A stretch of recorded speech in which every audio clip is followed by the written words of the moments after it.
A warm welcome. You're joining us at Hyde Park on Other Derana 24. Tonight we thought of talking about how important your data is, cybersecurity, and why we have to ensure that our data is protected, our privacy is ensured, and what action we can take in the case where privacy is breached.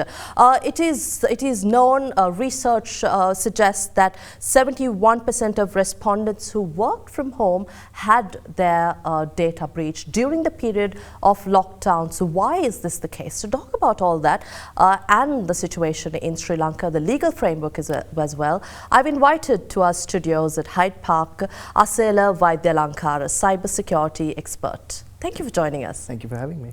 Asela, I was talking about the period of lockdown in February, May and in February, March, April. During this time, we've noticed a significant breach to data privacy, but this one may assume that this is not possible because most of us were at home and everyone was working from home where possible. But why is this? Why is this rate increasing? Why is the difference when you work from home? How come your privacy is breached, and as opposed to working from your workplace? Actually, a very good question. The reason is, and this is not only a local trend, we've seen the global trend as well, where attacks along any surface or any cyber attacks have seen a 100-fold, 200-fold increase, primarily because people were practicing social distancing and governments were enforcing that people work from home. What happens actually is, outside a corporate setting, the network is less secure because you are using your own data or your own broadband to connect to a corporate network to a secure corporate network. Sometimes within that corporate network there might be very sensitive information, customer information, corporate information, corporate secrets, for all you know. And yet the security of your line or the broadband is compromised in various levels. And also don't forget that versus a corporate workstation, maybe your private workstation may be less secure because it's something that you use. You might do online shopping on it, you might browse videos on it, and inadvertently the risk factor would be higher on a personal machine or a laptop or a workstation versus an office one where they actually regulate what you can and cannot install and so on and so forth. So it's a little more regimented within the ecosystem within a corporate network.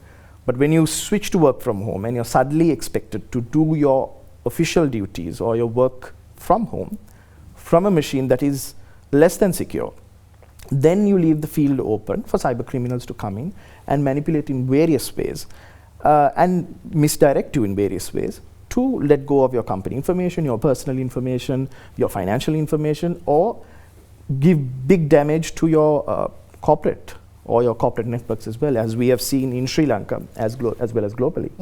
Do you notice the trend here in Sri Lanka as well? Because the statistics I just read out, they were global statistics. But in Sri Lanka, how do you ascertain the situation? It was the same, without divulging too much. But there were a few high-profile instances where corporates were breached.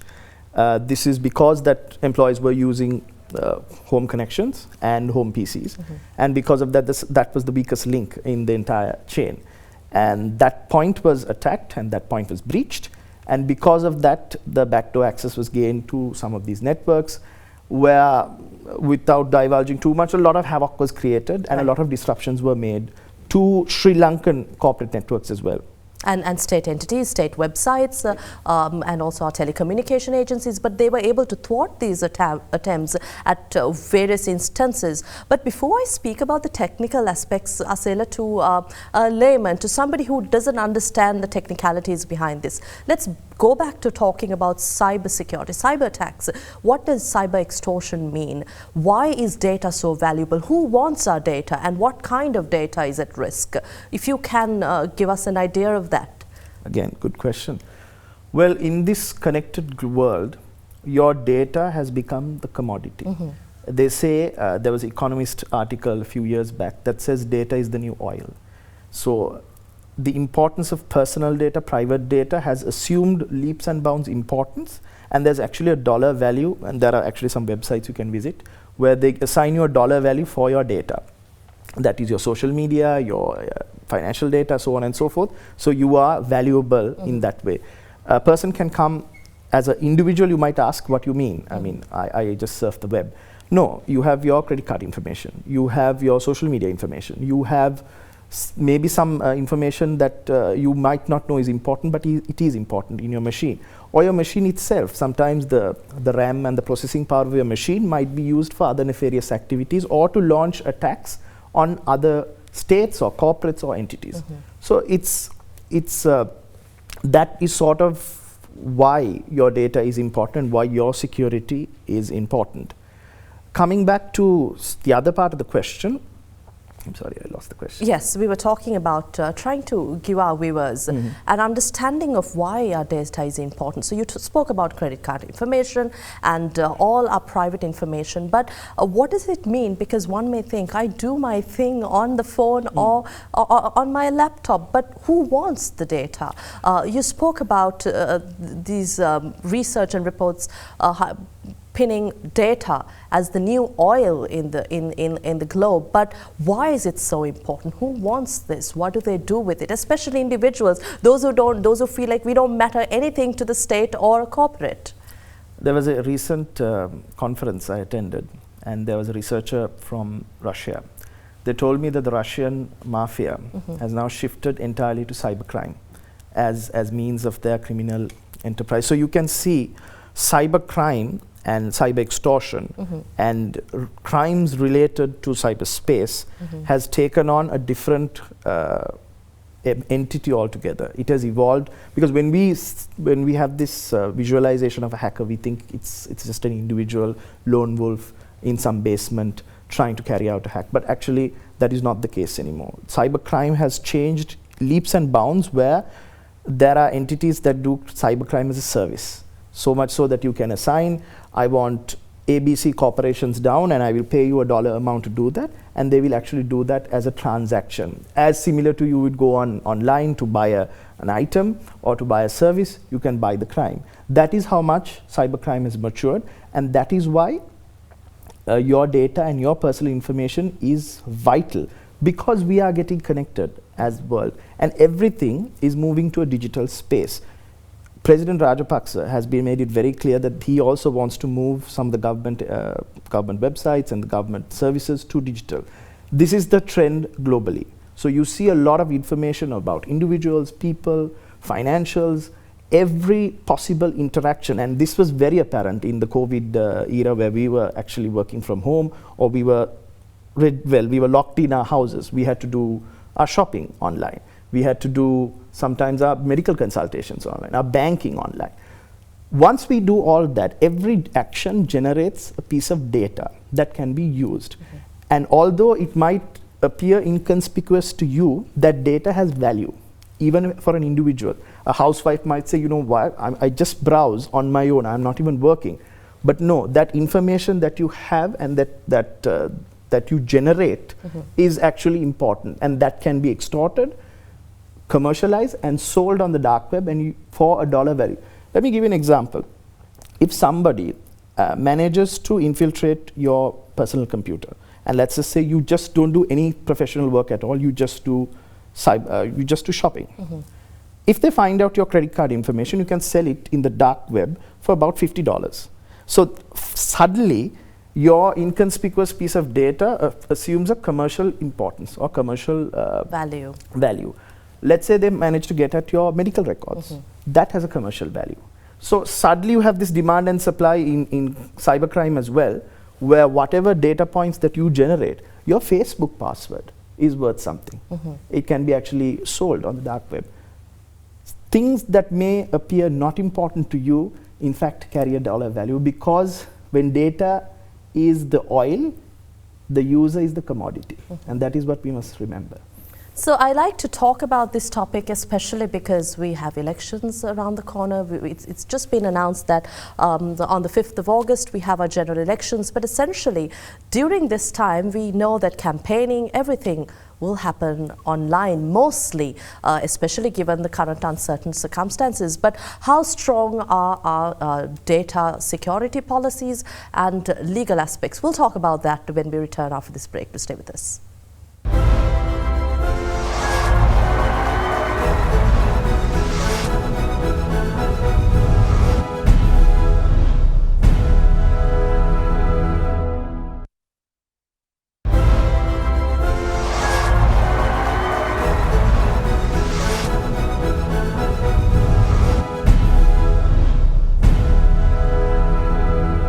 Welcome back. You're joining us at Hyde Park, and I'm talking to cybersecurity expert Asela Waidyalankara. Asela, elections around the corner, as I said. We are talking about campaigning online, but also there were revelations, Channel 4 revelations some time ago, how Facebook, our user trends, were incorporated into manipulating people into voting, how those trends are identified, and that's also a breach of private data security, your information.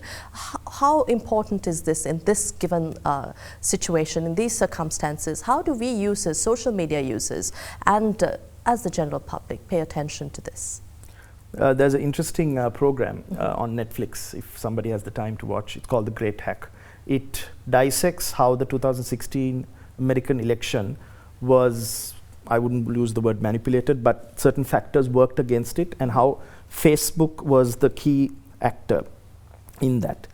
And this is something that has been cropping up time and time again, especially the main culprit has been Facebook, right, where there's so many instances of fake news, inaccurate information, and information that is not fact-checked, making rounds in social media, and because of that causing chaos and harm.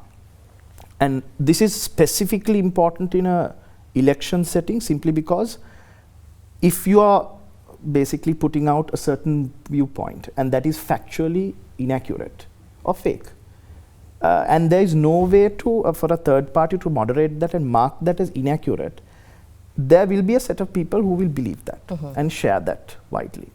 Because that's how Facebook works.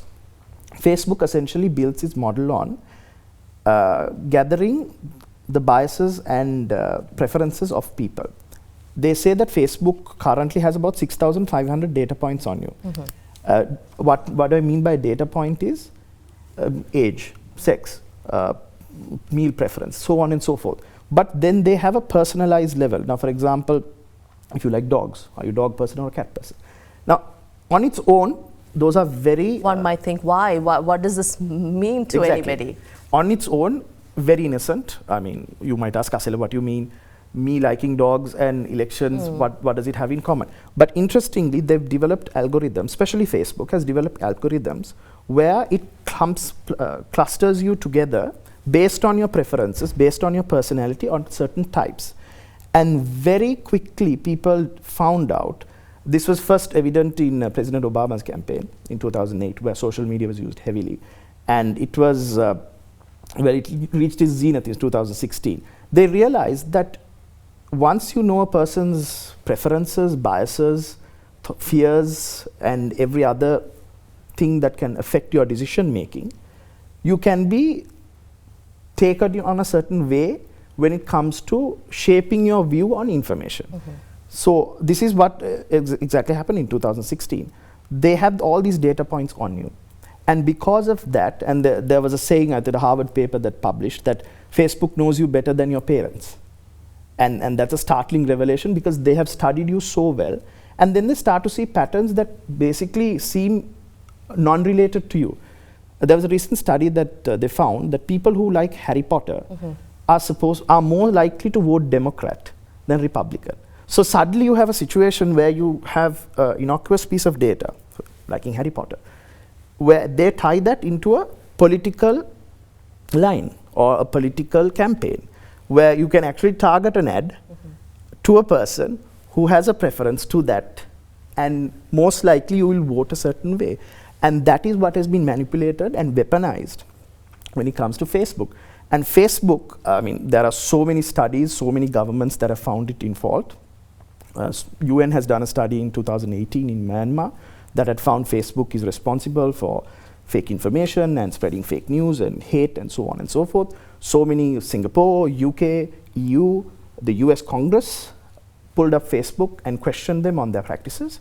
And it was found wanting because of the very hands-off approach on the truth. And this is why it's very important for elections, because you might actually come out with a scenario that is completely devoid of the truth, but it might gain traction. Let me give you a very good example. In last year's elections, Sri Lankan elections, there was a video that was circulating, purportedly to be the State Department, where it said the current president was still a citizen of the United States. That was a fake video, what we call a deep fake, where it was manipulated in such a way it appeared to be true. Now, Facebook at no point made no effort to take this video down. This video had a lot of traction until it was disproved by mainstream media that this was indeed fake video. But certainly it had traction, and that is the kind of danger you have, specifically if you're moving your elections to a digital setting, that this type of fake news, manipulation, weaponizing of information, taking information and presenting it a different way could be really harmful in terms of the voter. And also, Facebook is very good at creating something called thought bubbles. Basically, if you have a certain degree of likes and dislikes, you're clumped together, and most likely your feed will always show you things that reinforce that view. Like I said, now, if you like dogs, you will be constantly shown a stream of puppies and dog-related stuff, and so on and so forth. That's fine if it's dogs. But imagine if you're a conservative, or if in the US, you are pro-gun. You will be shown a constant stream of that particular message. And what happens, and psychologists have found, when you are shown something that you agree with constantly over and over again, you tend to be extreme in your views. And this is why we are going to have all this friction online, where there's so much of friction between people who have two different points of view. And that's what Facebook is doing. And when we have our elections about on the 5th of August, starting now, we see similar trends in Sri Lanka too. But can we hold social media sites, platforms, responsible for dealing with fake news? Or shouldn't governments play a massive role? We saw Sri Lanka also facing a lot of challenges in the past too, dealing with fake news, hate speech, and a lot of misinformation circulating. But given the current setting, how do we go about managing this from the state and other agencies? We have SL-CERT working on this, but do we only hold Facebook and other social media platforms responsible, or do we go beyond that? This comes back to the issue of how they police themselves. Because I know even SL-CERT has been doing a yeoman's service even from 2014 onwards in trying to combat with Facebook this fake news, inaccurate information, and so on and so forth. But the problem is that Facebook is so big, and it's not governed and it's not tethered to any legal framework in Sri Lanka. Basically, it's governed under the United States laws, and they have First Amendment protections, freedom of speech protections. Also, there is an act in the United States called the Communications Decency Act, which basically allows tech companies to, if they're moderating their content in some way or the other, to be absolved of any content that is in that site. So basically the argument was, should you treat a tech company, and this is actually in the late 90s that this law came, when chat rooms were a big thing, if you remember. And the argument was, if somebody said something very bad in a chat room, can you hold the person running that chat room responsible for that? Then the argument was made, do you treat tech companies as an editor in a newspaper, or do you treat a tech company as a guy running a bookstore? Do you get annoyed if you find a book that you don't agree with and therefore sue the bookstore? Or in a case of a newspaper, you can do that. But then, because of this law, companies like Facebook are put under that banner of they are doing some sort of moderation, and therefore they are removed from responsibility of that. And that is why even the government of Sri Lanka, despite having, even if we, let's say, pass some law like Singapore, where they do have a fake news law that Singapore passed in 2016, how are we to enforce it? And how are we to make a company like Facebook, which is which profit is maybe so many times bigger than the GDP of Sri Lanka. How are we to go up against a company like that? That is the question we must ask. But what I propose is, collectively, as a League of Nations, we must pressure Facebook in order to give some sort of headway, especially to work with local law enforcement, especially to work with state entities, in order to manage this problem. Because time and time again, it's not by chance that they have been pulled up by the UN, by the Congress, by the UK Parliament, by so many other, the EU Parliament, Singapore Parliament, so many other state and legal entities have pulled them up and pointed this out. And yet, sometimes they behave above the fray. Very recently, Facebook came out to apologize for its role that it may have played in communal violence in Sri Lanka. But is that sufficient? Is an apology sufficient? We'll talk about that when we return after this short break at Hyde Park.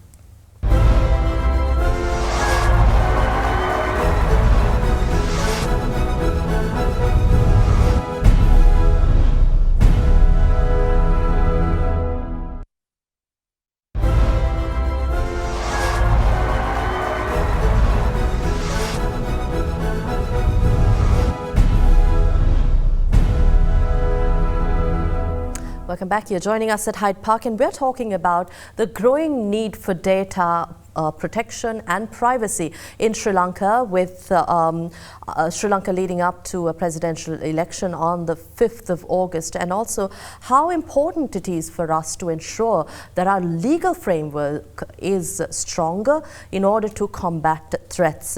Asila, you were talking about globally, the trends globally, and what governments do, how social media platforms act in scenarios as this. But in Sri Lanka, we've been talking about a cybersecurity bill, and it has been at a ready stage for a long time. But again, in ensuring that we have proper legal framework, do we not need stronger laws? But in the absence of laws, what do we do? Where do we go from here? Absolutely, laws are critical because the environment, like I said, of cybercrime, data privacy, these issues keep evolving daily. And right now there is a vacuum in our legal system for that. And this is why acts like the Cybersecurity Act needs to come. There's been several delays on that. I know there's been several rounds of consultation as well. I've had the pleasure of giving my opinions as well for that. But certainly it's timely, it's required, and at least it's a first step to start to get cybersecurity going, because part of the Act talks about having security officers, or what we call CISOs, in state institutions. A person, a point of contact in charge of cybersecurity in those institutions. So that's important. And how are we going to tackle cross-border cyber attacks? I know we have signed already as a country the Budapest Convention, but do we have the adequate laws to deal with that? If there's a ransomware attack on a state entity, how are we going to deal with them? So these are some of the open points in our laws. So currently we need a cybersecurity law, a very strong bedrock of that, and we need a data protection law. Both of them have been, again, several discussions, several rounds of discussions are there, and unfortunately it's still in the bill stage. And I urge the new parliament, once elections are concluded, that they take this matter as a pressing matter and get these acts passed. But in the lead up to the presidential election, again, there's a vacuum. How do we tackle that? As somebody who talks about these, who consults about cybersecurity and breach of privacy data, how we manage it, what do we do here? Because we are going to see a massive influx, not just of fake news and misinformation, but attacks, political campaigns ongoing, and again, breach of data. But how do we tackle this in Sri Lanka? Well, given the vacuum that we have at the moment, I strongly urge the Election Commission to have a look at this and to maybe have a code of conduct, especially in terms of social media and how you conduct your digital campaigns. Because we're very good, and to its credit, the Election Commission is very good at stipulating the physical election activities. Similarly, I think they should prescribe what is permitted online and what is not permitted online, at least from their point of view, in order to police some of these activities, because that is what's required. Otherwise, it's like the Wild West. You have so many different activities, so many different misinformation campaigns happening, and that doesn't bode well to our democracy, because actually this entire process of mistrust in the democratic process will lead to erosion of that. So I think the Election Commission should take the lead, given the fact that there is open point at this moment. But again, I urge the new Parliament to really look at this Act, and also to look at some of the other legislations around, especially in terms of fake news, how you tackle misinformation, how you tackle inaccurate information on social media, so on and so forth. There are so many countries that have indeed given similar legislations we can look at. And I think as a matter of importance, we have to look at that, because right now what you have is you can complain to CERT, or you can complain to the Cyber Crimes Division of the Criminal Investigations Department. Both can take limited action. But if the actor is not based in Sri Lanka, we have seen sometimes that there are entities established outside the physical borders of Sri Lanka, for example, in other countries, even websites or domains. When you do that, it makes it a little difficult for local law enforcement to enforce that, or to go after those entities, or to ask them to take it down, and so on and so forth, because that task becomes challenging, one in terms of technical, one in terms of cross-border, how you're going to manage that. So that really needs to be looked at as well. But given certain lapses in digital infrastructure in Sri Lanka, especially government agencies, where they're not equipped with the technological know-how or even the infrastructure they require to be well aware of what's going on, what other methods can we use here, especially because we have private entities, individuals who work on not just on fact-checking, but other areas of ensuring privacy and data protection too. But what is the way forward for a government in this scenario, especially when we talk about agencies in Sri Lanka where we're not fully equipped to handle challenges as these? I see problem as twofold. One is technical, one is resources, and one is training. So it's people's processes and resources. There's a gap at different levels on those three different verticals. Do we need, for example, even if you take SL-CERT as an entity, it's basically punching beyond its weight class at the moment, because it's doing so much. So there is a requirement for a new agency, and I think the new cybersecurity bill envisages a new agency to be established to look at proactively protecting the cybersecurity aspects. If you look at the Data Privacy Act, it envisages an agency where the data privacy and the breaches, and for example, how your data is held, who holds your data, and once, for example, if you move out of a telco company, does the telco company require to keep your data? Those kind of aspects can be managed with that kind of laws. And that's the need of the hour right now. And then we need to look at investments, specifically in terms of building our technical skill up. I know that the government of Sri Lanka is working with the European Union in order to build competencies in terms of cybersecurity in Sri Lanka. But certainly we need to have skill building and resource building there, and the technical know-how and the technical aspects. If we are to truly become a digital Sri Lanka, we have to become a secure digital Sri Lanka as well. So I think we have to be mindful as we move to digital space, as we are moving our public sector and private sector to digital, banking, government services, so on and so forth. Let us ensure that the security also is there, built in, because there's no point doing it and later finding out there's gaping holes and us trying to patch them or manage them. Let's build it from the ground up in a secure mindset so that we mitigate possible attacks in the future. And then also comes the question of awareness of the public. This goes back to our discussion at the beginning of this program, where whether individuals are aware of how important their data is, how valuable it is, ensuring that the general public, average individuals, every individual is made aware of the importance of data. How do we go from here? I stress on the elections because we have seen several instances, be it the Easter attacks, communal violence, or as simple as the COVID-19, the question of burial versus cremation. We saw communal disharmony brewing up simply due to fake news or misinformation and certain information being circulated on social media. But how do we take responsibility here as individuals, given the lack of proper infrastructure and resources or the legal framework to support us here? You make valid points. Governments, Facebook, and several other stakeholders really need to ramp up and do their part. But you and me, as individuals, we need to educate ourselves also. And my simple advice is, take the conversation offline. Because you are in a filter bubble, like I said.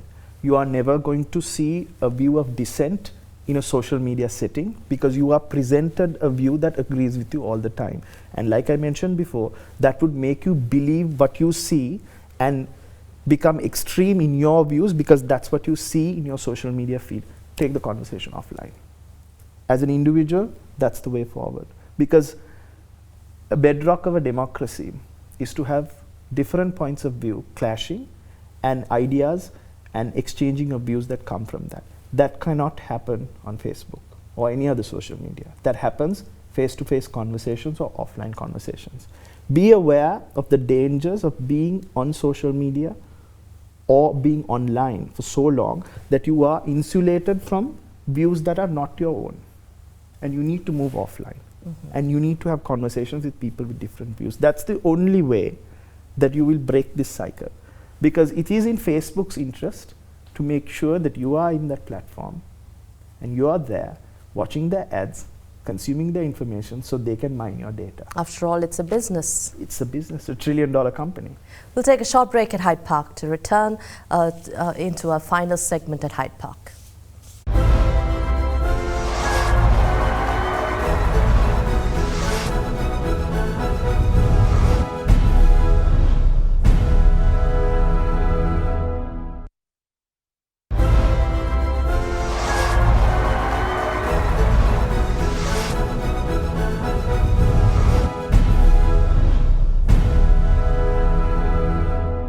Welcome back. You're joining us at Hyde Park. Our final segment, I know you've educated us a lot about data breach, value of our information, and how we need to ensure that we protect our data. But talking about breach of data again, it takes us to the likes of WikiLeaks and hackers who have enabled massive information that we as the general public should be aware of. But there is a question of ethical versus non-ethical hacking here. How do we differentiate then? How do we enable that the truth of governments, corruption be exposed, but at the same time crack down on breach of data? This is again a very fine line here. Let me just take a moment to educate you on ethical hacking. Ethical hacking is an established practice where information security professionals do in fact look for vulnerabilities in existing websites or systems, processes, so on and so forth, and identify them and make sure they work with that agency in order to patch them. When in terms of something like WikiLeaks, we call that hacktivism, where they have taken activism in a digital form and they have exposed certain data. So different entities look at this differently. Now, the United States considers that to be top secret information, and therefore the people involved to be considered to be, in terms of terrorists or in terms of treason. That's how they treat it. But obviously this information has put to light so many things, and they've whistleblown, and so many different corrupt practices have come out, and certainly the truer picture of certain events and certain geopolitical elements have come out. So again, it's about hacktivism, how legal hacktivism is. From black and white, sometimes what they do is illegal. However you look at it, you have gained access to a system in an unauthorized manner, and you have exposed sensitive private data in a public setting. But in terms of is that good outweighing the bad, that's something as an activist these entities have put in the court of public opinion. So legally it's not, and if for any government won't consider it lightly if their state secrets come out. But it has given us a different view. So, and that is what these activists, be it Anonymous or be it WikiLeaks or be it anyone, has tried to achieve. So that's the fine line I spoke about. Is it required? Is it good? I mean, the good sometimes does outweigh the bad, but the inherent act itself is illegal. And that's the conversation we need to have. Does the good outweigh the bad? Before we talk more on global events, I'd like to come back to individual data protection again. Something very important to talk about. This might sound a little too simple for people of the likes of you, those who are more digitally and data savvy. But for us, what do we do in the case where we feel like our data has been breached, or we've been manipulated into our information and our privacy being breached? Do you go to the police? Do you complain to SL-CERT? What action do we take? Good question. Actually, I get flooded with this question. Most of the laymen don't understand when their data or the system is breached, or mostly, and if you look at the stats last year for SL-CERT, most of their complaints are about social media accounts getting breached or social media accounts getting hacked. So what you need to do is, if you feel there is such a situation, there are two agencies you can speak to. You can speak to your local police, will take that complaint, but it's advisable you go to the CID Cybercrimes Unit. They are specific, they have specialized skill in handling such matters, especially if you're a corporate or an SME, because I've actually dealt with a situation where SME was sent emails pretending to be one of the suppliers, and they managed to send many dollars, many rupees out to a false vendor in another country on the pretext that they've actually paid that original vendor, and they came back and said, you have never paid us. So that's one real dollar value problem that you have of your data getting manipulated or stolen. So what you need to do is then go to the CID Cybercrimes Unit, lodge a complaint there. Also, in parallel, inform SL-CERT, because if it's social media related, SL-CERT can actually take it out with be it Facebook, Twitter, Instagram, so on and so forth. If there's technical elements involved, as in if there are certain devices that need to be taken in, that skill is with the CID Cybercrimes Unit. So in tandem, both of them can, to a certain degree, assist you and to a certain degree help in curbing this. But like I always say, prevention is better than cure. To make sure you are always practicing cyber hygiene. We tell... now that's a question that one may ask now. How do I protect my data? What do I do? You say cyber hygiene. What do we do here? Our information on the laptop or phones, how do we do that? Very simple. When I lecture, when I teach, the example I give is, for example, you have certain passwords. If you treat your password like you treat your toothbrush, you will not share it with anyone. You will use it maybe after a few weeks, you will change it.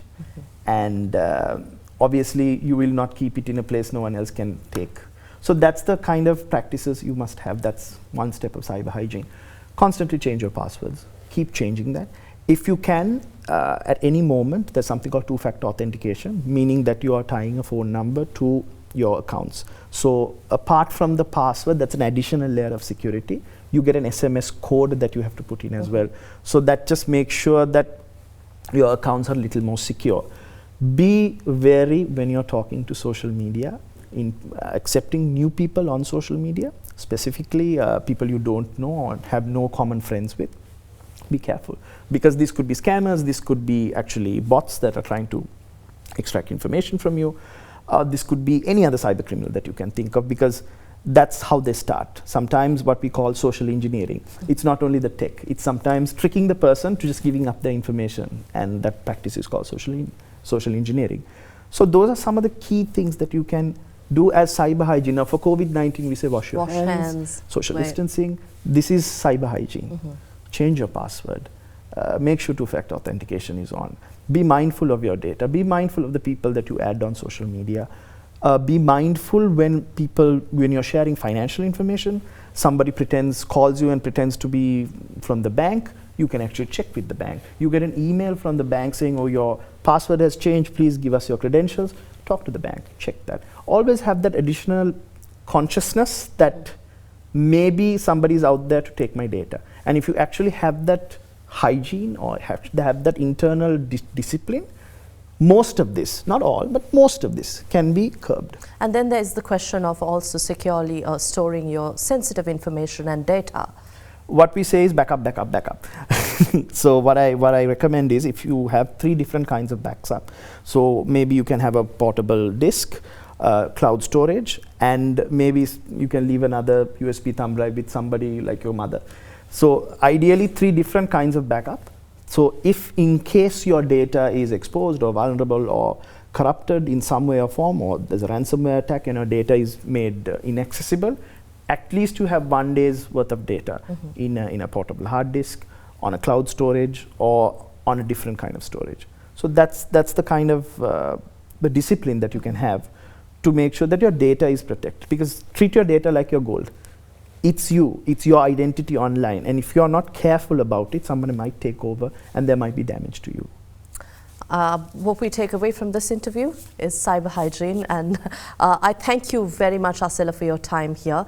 I hope we were able to simplify this conversation to our average viewers as well, those who are not aware of cybersecurity, importance of data and the value of information. Thank you for your time here at HydePark. Thank you for having me. We had with us Asela Waidyalankara, cybersecurity expert, joining us at HydePark tonight to talk about the value of your data, personal information, and how we act in the case where our privacy is breached. Thank you for watching. Have a pleasant evening. Good night.